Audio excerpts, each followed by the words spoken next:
Hi ඔයාලා එක වගේම අද වීඩියෝ එක පින්ලන්ඩ් වල මම ඉන්න ඒරියා එකට මුලින්ම හිම වැටුණු දවස ගැන.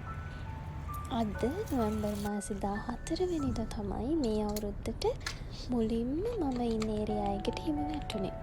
මම එහෙම කිව්වේ ලැප්ලෑන්ඩ් වලට, ඒ කියන්නේ ෆින්ලන්ඩ් වල උතුරු පැත්තට නොවැම්බර් මාසේ අග වගේ වෙනකොට හිම වැටෙන්න පටන් ගත්තා. මම ඉන්නේ ෆින්ලන්ඩ් වල දකුණු පැත්තට වෙන්න නිසා මේ පැත්තට හිම වැටෙන්න පටන් ගත්තේ අද. ඉතින් අර ඕටම් එක කාලේ තිබුණ අඳුරු ගතිය නැති වෙලා මුළු පරිසරයම හිමින් වැහිලා සුදු පාටට තියෙනකොට අමුතු එළියක් තියෙනවා. ඒකත් එක්ක ඇත්තටම වටපිටාව මාරම ලස්සනයි. ඒත් මුලින්ම හිම වැටෙන දවස වෙනකොට අර ඕටම් එකේ තියෙන අඳුරු ගතියත් එක්ක ඉඳලා එක පාරටම උදේ නැගිටලා එළිය බලද්දි වටපිටාව සුදු පාටට හිම වැටිලා තියෙනකොට ඒක මොන වගේ ෆීලිං එකක්ද කියලා මම දැනගෙන හිටියේ නෑ. හැබැයි මේ පාර මට ඒක විඳින්න ලැබුණා. ඇත්තටම මේක හරිම ලස්සන දෙයක්. වින්ටර් එක කාලෙට මෙහෙම ලස්සනට හිම වැටිලා වටපිටාව ලස්සනට තියෙනවා වගේම තමයි ඒත් එක්කම තියෙන අනතුරු ඇතිවීමේ සම්භාවිතාව ගොඩක් වැඩි.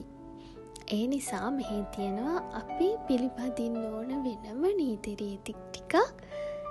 වාහනයක් තියෙන කෙනෙක් නම් අනිවාර්යෙන් නොවැම්බර් 1 වෙනිදා ඉඳලා මාර්තු 31 අතර කාලය, ඒ කාලය සතියක් දෙකක් එහෙට මෙහෙට වෙන්න පුළුවන්. ඒත් ඒ කාලය ඇතුළත තමන්ගේ වාහනවල ටයර්ස් වින්ටර් ටයර්ස් වලට මාරු කරන්න ඕනේ.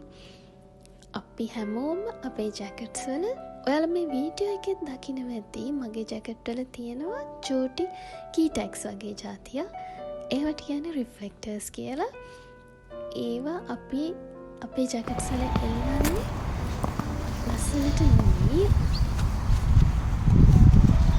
මේ රිෆ්ලෙක්ටර්ස් වලට වාහනේ එළිය වැදුනට පස්සේ ඒවා දිලිසෙන නිසා අයින් කියන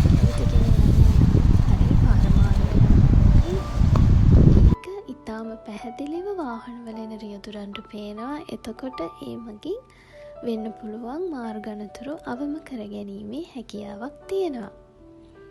ඒ වගේමයි මෙහි පාරවල් වල වින්ටර් එක කාලෙට පාරවල් වලට චිප් ගල් දාලා, වැලි දාලා අපිව ලිස්සන්නේ නැති විදිහට එයාලා පාරවල් හදලා දීලා තමයි තියෙන්නේ.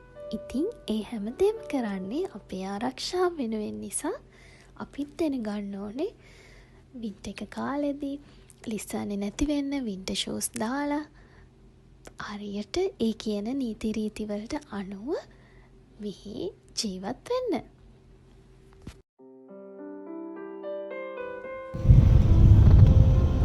ඉතින් හිතනවා ඔයාලා අද වීඩියෝ එකට ගොඩක් කැමති වෙන්නේ කියලා. වින්ටර් එක ගැන තව ගොඩක් ලස්සන වීඩියෝ අරගෙන